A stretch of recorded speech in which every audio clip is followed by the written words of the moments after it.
Yeah, it's your boy Crypto Blood. Welcome to another episode of My Two Satoshis. It is May 22nd, 2018. We are rocking to some Cypress Hill old school hip hop right here when the shit goes down.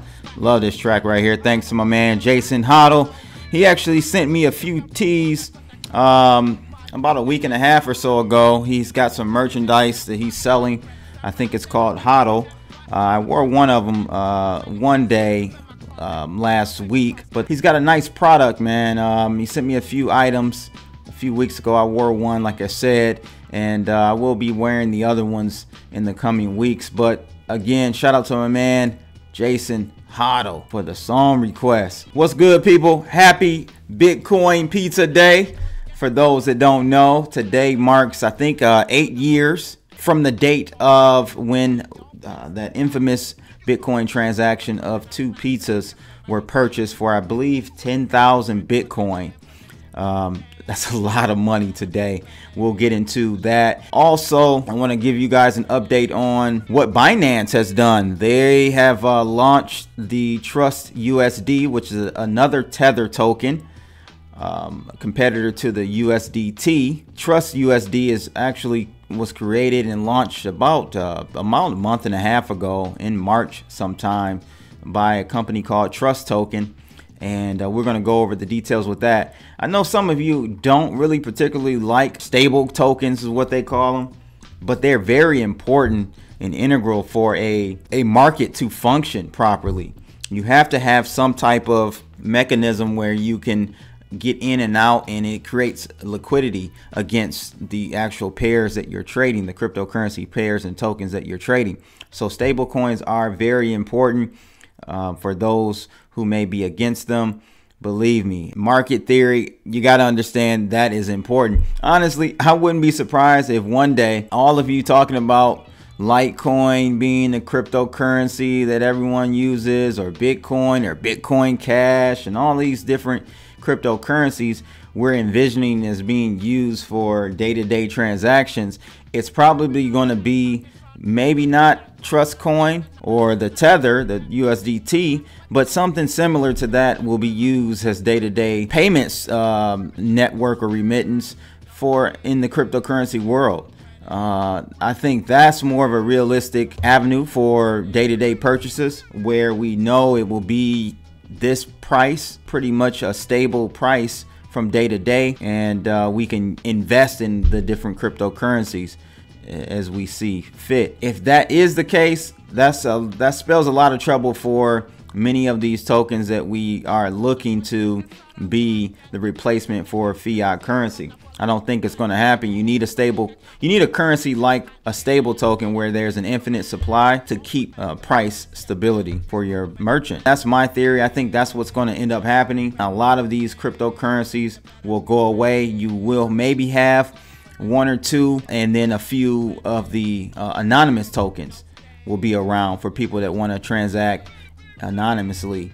That's just my 2 satoshis on that. We'll see what happens, but just knowing, you know, my experience on how markets work, how money works, I think you're going to see a stable coin be the candidate for cryptocurrency payments for day-to-day usage. But we'll get into what Binance has done with the Trust USD token in a second. But first, let's take a look at that market cap.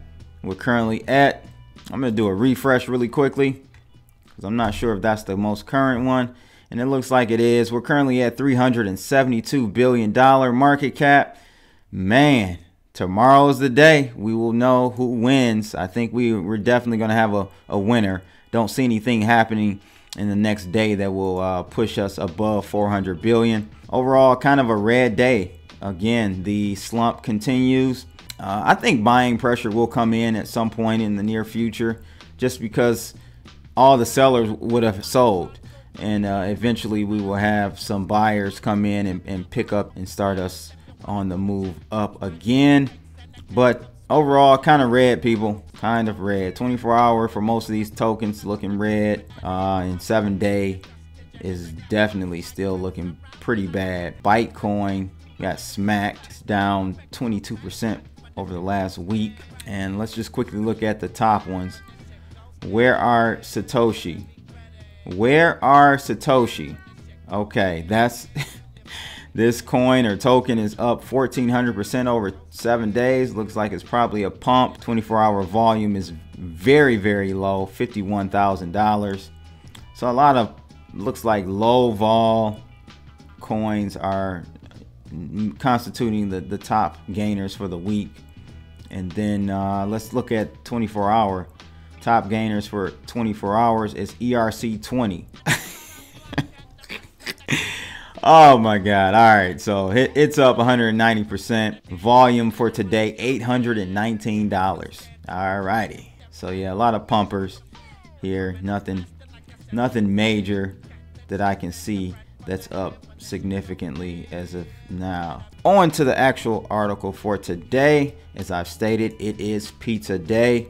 Bitcoin pizza day, I should say. And this is out of coinspeaker.com, I believe. I'll leave the link to this in the description of this video, but it says Bitcoin pizza day. 2 pizzas bought for 10,000 Bitcoins in 2010, now worth $82 million. This is why Bitcoin cannot and will not be used as a day-to-day currency, guys. People are going to be in fear of this scenario. You would never want to do this. Happy Bitcoin Pizza Day. 8 years ago, Laszlo Haniec, I hope I'm saying his name correctly, made history by buying 2 pizzas for 10,000 Bitcoins. It was the first ever purchase with Bitcoin. So it says here, those who try to stay tuned with the news from the crypto sphere definitely know that Bitcoin has some really crazy moments in its history. A number of them will stay forever in archived internet chat room forums. There are also a lot of mysteries in its history, like the real name of the creator widely known as Satoshi Nakamoto. Today, May 22nd, is another symbolic day in Bitcoin's mythology. This day is now called Bitcoin Pizza Day. 8 years ago, on May 22nd, a programmer named Laszlo decided to buy some pizza. So, to get 2 Papa John's pizzas, he paid another Bitcoin talk forum user just 10,000 Bitcoins. At that time, it was only $25, which was quite a good price for those pizzas. But in 2018, the situation is totally different. That 10,000 Bitcoin is worth $82 million. Now it sounds really ridiculous. That's why there is no surprise that such a deal turned into one of the strongest memes of cryptocurrency world. It says here down at the bottom, just to finish this article off, on February 25th, Haniec announced that he had purchased pizza, having made a payment using the Lightning Network. This time he paid only 649,000 Satoshis, or 0.00649 Bitcoins, which means that he paid nearly $62 for both pizzas. That's pretty expensive.